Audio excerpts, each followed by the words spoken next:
እንዴት አላችሁ? ምን ነው? ምን ሆናችኋል? ምን ተፈጠረ?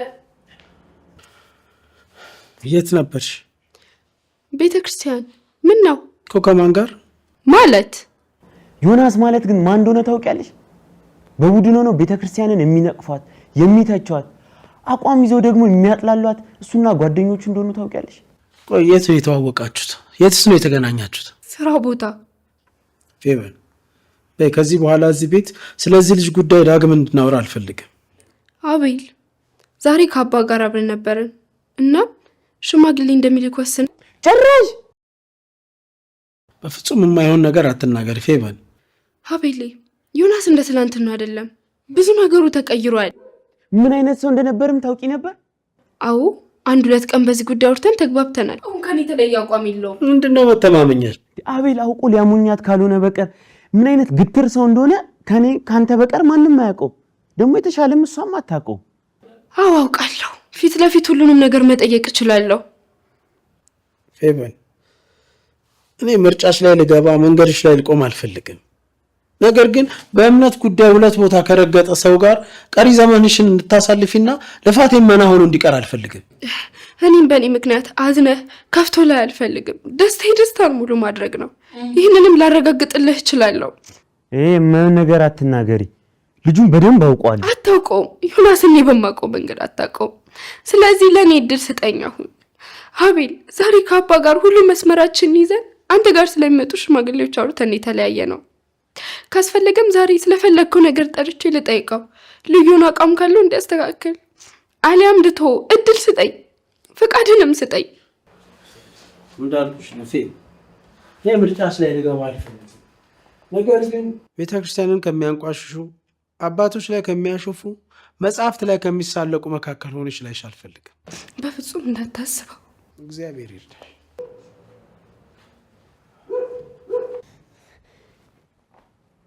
እኔ ግን አንተ በዚህ ጉዳይ አትግባ። ይህ ቤተሰብ ጉዳይ ነው።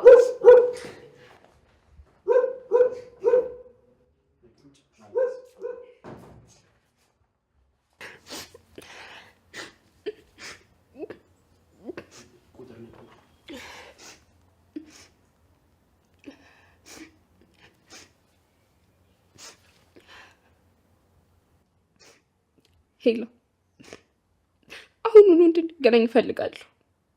ዮናስ አሁኑኑ።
ምን ነው ፊፍ ምን ሆነሻል?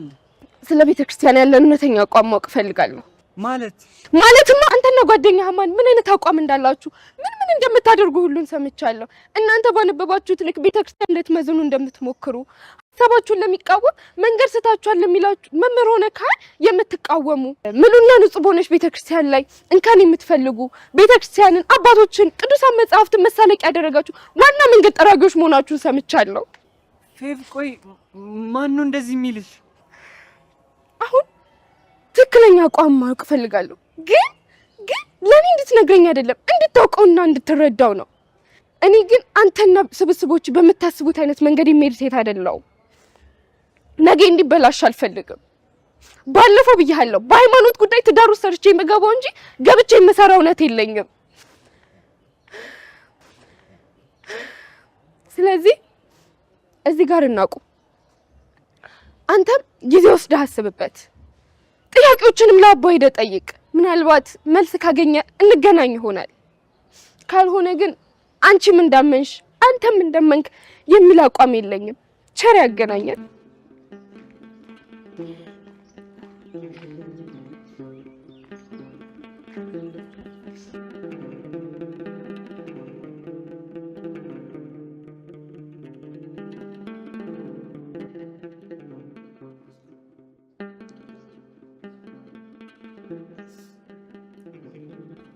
ህሊና እንዴት ነሽ? እግዚአብሔር ይመስገን። እንዴት ደፍረህ ፊቴ ልትቆም ቻልክ? ስለ ኃጢአቴና ስለ በደሌ ይቅርታ አልጠይቅሽ ነው የመጣሁት። ጥሩ መሻሻል ላይ ነህ፣ ለውጥ ላይ ነህ። ያኔ ልጅነት ይዞኝ ህይወትሽን ከባድ አድርጌብሻለሁ። የራሴን ብቻ እያየሁ ብዙ ጎድቼሻለሁ።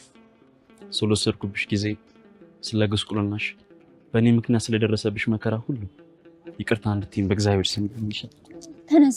ተነስ አይሉ ይቅር ብያለሁ። አሁን እኮ ሁሉም አልፏል። እና እንዴት ይዞሻል? እየታገልኩ ነው። የሚገርም አጋጣሚ ነው። እማሆይ ነበሩ መንገድሽ እንዲቀና ልጅሽን ለኔ አስታቅፈሽ ሄድሽበት ቤተክርስቲያን ተሳልመሽ ጸሎት አድርገሽ ለፊ ያሉ አገኘሃለሁ ብዬ ጭራሽ አላሰብኩም ነበር። እንዴ ልትመለሺ ነው እንዴ? አዎ እየተመለስኩ ነው። ቆይታዬን ጨርሼ ህልም የሚመስሉ እውነቶችን ተጋፍጬ ከልጄ ጋርም ጥሩ ጊዜ አሳልፌ እየተመለስኩ ነው። ግን በአሁኑ ብዙም አልቆይም። ቀሪ ጊዜን ከልጄ ጋር ደስተኛ ሆኜ ማሳለፍ ፈልጋለሁ። በል ደህና ሰንብት። ብቻሽን ነው የምትሄጂው? አይ መኪና እየጠበቀኝ ነው። ራስህን ጠብቅ። ደህና ሁን።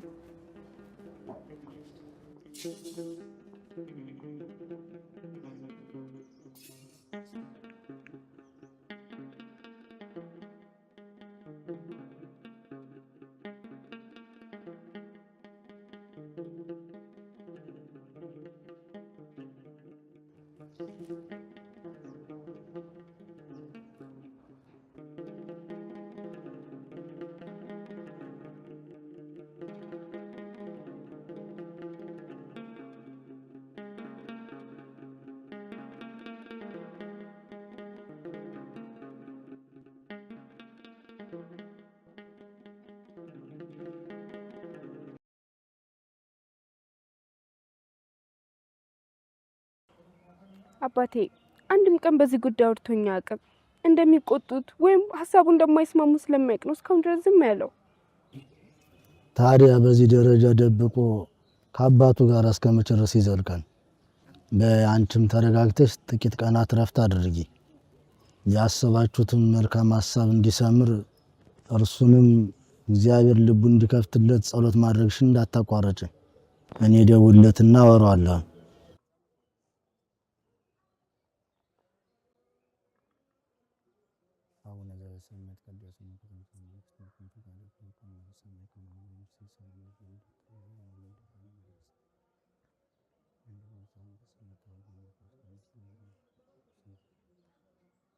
እግዚአብሔርና ክርስቶስ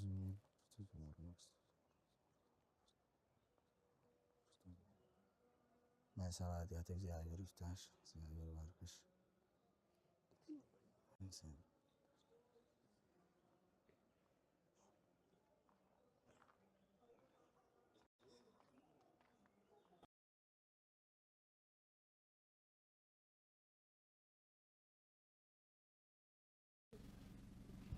ማይሆን ነገር ውስጥ ነው የከተትሽኝ። ምንድነው እንዲህ የሚያልፈሰፍስ? እነሱ እኮ ለሁሉም ጥያቄ መልስ አዘጋጅተው ነው ያሉት። በየት በኩል ላወራ አላስወራሉኝ እኮ ታጣደፉኝ እኮ። እና ተስፋ ቁርጠ ነው በእኔ በኩል? አዎ፣ በተለይ በምልጃ ዙሪያ። እሺ ጥሩ፣ እኔ ጥያቄ አዘጋጃለሁ። ከሶስና ጋር እንደሆነ አንዴ መገናኘት ጀምራችኋል። ይሄ ድርሳን ገድል ምናምን የሚባሉትን ነገሮች ሳልቀበል ኢየሱስን ብቻ እየመለርኩ መኖር እችላለሁ ወይ ብለህ ጠይቃት። ሌላ መምህር እንዳታስገባ፣ ሶስናን ብቻ። ጥሩ፣ ይሄ የተሻለ ሀሳብ ይመስለኛል።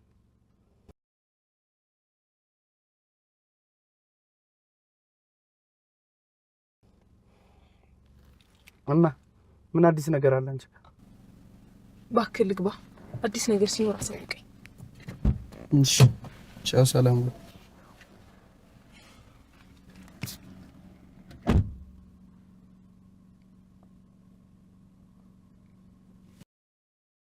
እግዚአብሔርን ቀኖች እየጠበቅኩኝ ቀናየው በቀን አንተን ስላመንኩ እኔም እንደ ሐና ልቤ ባንተ ጸና።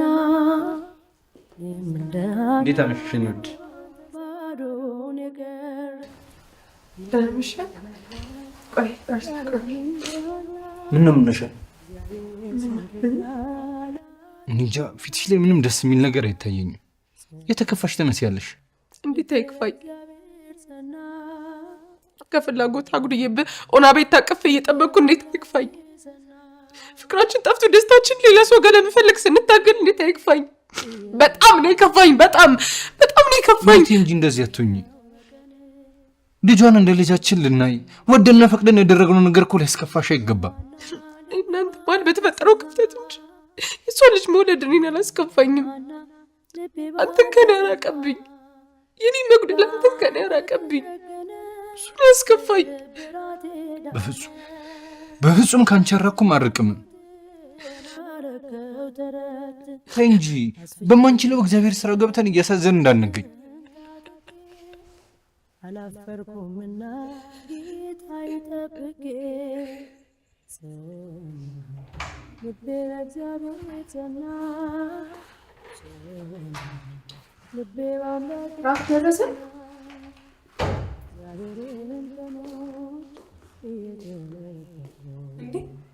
ምን ሆናችሁ?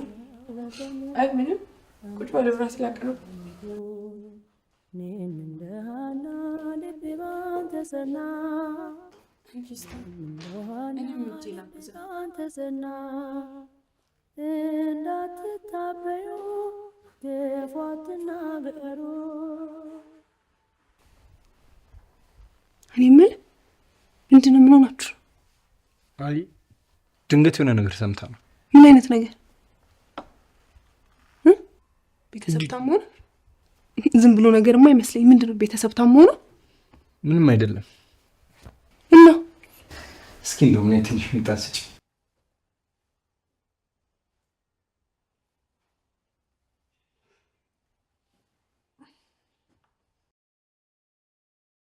እግዚአብሔርን ቀኖች እየጠበቅኩኝ ቀናየው በቀን አንተን ስላመንኩኝ እኔም እንደ ሐና ልቤ ባንተ ጸና። እኔም እንደ ሐና ልቤ ባንተ ጸና።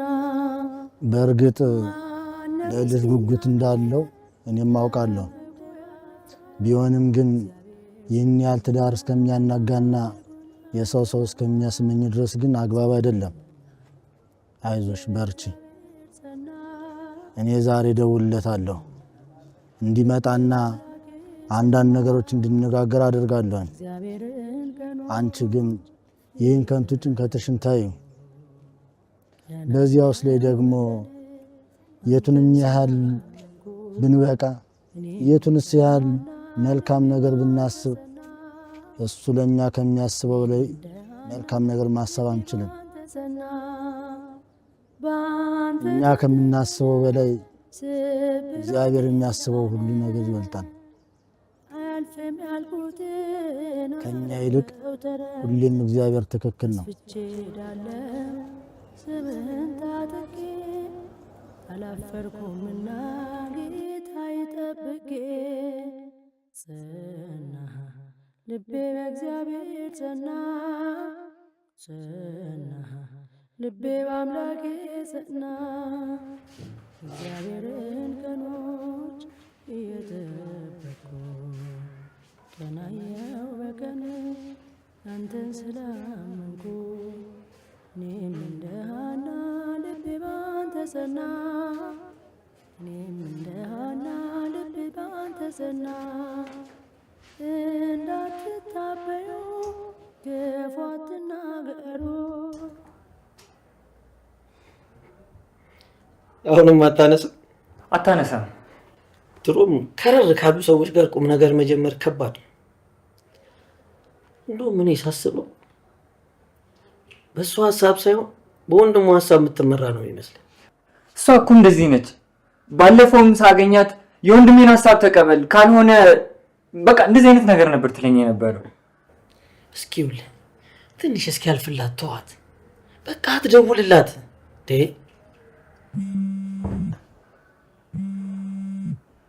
አባ ናቸው። አንሰዋ ታዲያ ነግራቸውም ከሆነ ከድርሳን ወይም ከገድል አሊያም ከታምረ ማርያም አንዱን እንድታነብ ቀኖና ቢሰጡ። ሄሎ ደህና ዋሉ አባ? እግዚአብሔር ይመስገን ደህና። መች ነገ?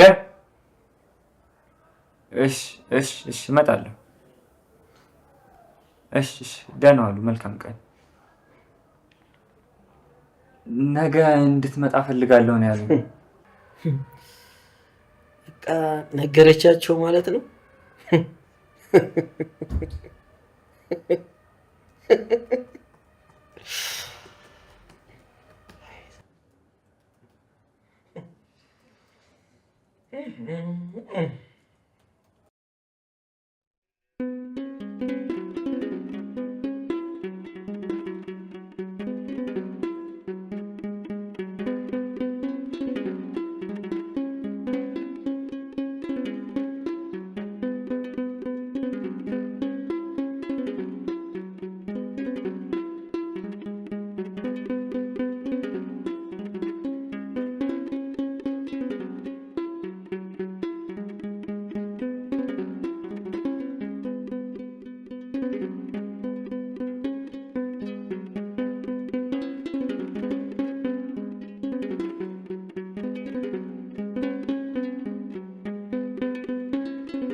እንዴት ነህ? እየበረታ ነው? አዎ ደህና ነኝ። እዚሁ እኮ ቀኑን ልጨርስ ብዬ አልወጣሁም ነበር። ስልኬንም አልከፈትኩስም ነበር። ደህና ነህ ግን አይደል? እግዚአብሔር ይመስገን እኔማ ደህና ነኝ። አመለ ግን እንዴት ነች? ደህና ናት። አሁንማ የልጅ እናት ሆና ሌላ ሰው መስላለች። ስልኳ በጮኸ ቁጥር አንተ እየመሰልካት። እውነትሽን ነው? አዎ ድንገት ጥፍት ብለህባት ግራ ተጋብታ ነበር። ያገኘው ሁለት ነግሬያት እንዴት እንደሆነች ብታያት። እኔ እኮ እኔን ራሱ ማየት የምትፈልግ አይመስለኝም ነበር። በፍጹም ናፍቀሃታል። ተገናኝታችሁ ብታወሩ ጥሩ ነው። እስኪ ዛሬ ወደ ቤት ሄዳለሁ። እዛም ትልቅ ጉዳይ አለ። የማይታመን እውነት። የምን እውነት?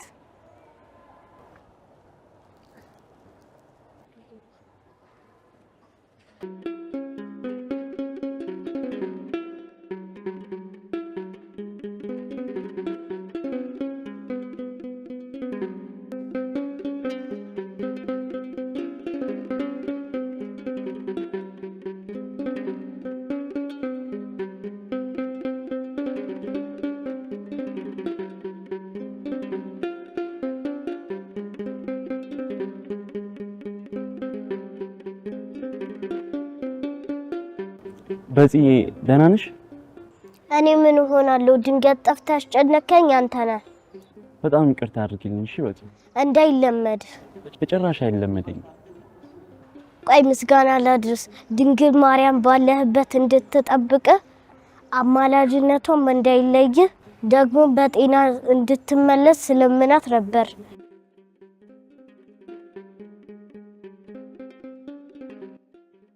እንዴት አይነት በሳል ልጅ ናት? ልጁ ናት።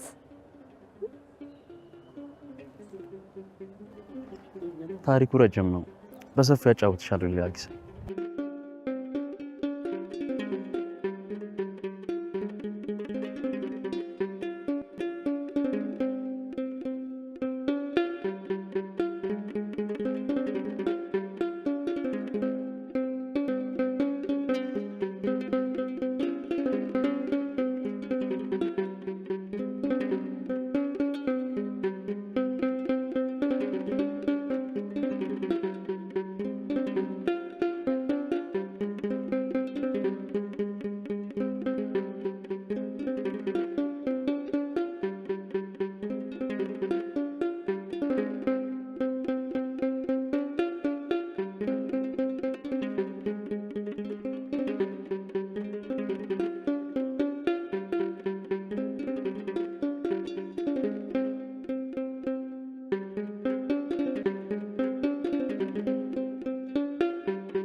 ዛሬ አብረን ነው ወደ ቤት የምንሄደው? በሚገባ በቃ ሰሞኑን ብቅ እላለሁ። እሺ እንደዋወላለን። እሺ ሰላም ሁኑ።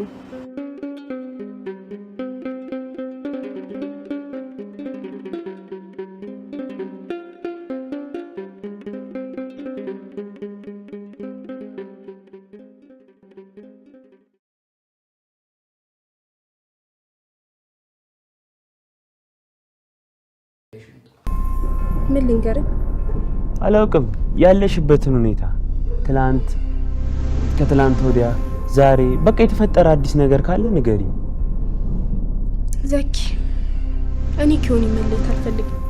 ተዋደንና ተከባብረን በቤተ ክርስቲያን ስርዓት ወደ ትዳር ለመግባት ፕሮግራም ላይ ያለን ሰዎች ነን። ነገር ግን ሃይማኖትን ሊያስክድ ወይንም ከቤተ ክርስቲያን ሀሳብ ወጥቶ እኔን ተባባሪው ሊያደርገኝ ከሚችል ሰው ጋር አንድ ልሆን አልችልም። ከጌታ ህብረት ተለይቶ ከቅርንጫፎች ወድቆ ከኔ ጋር ህብረት ሊያደርግ አይችልም።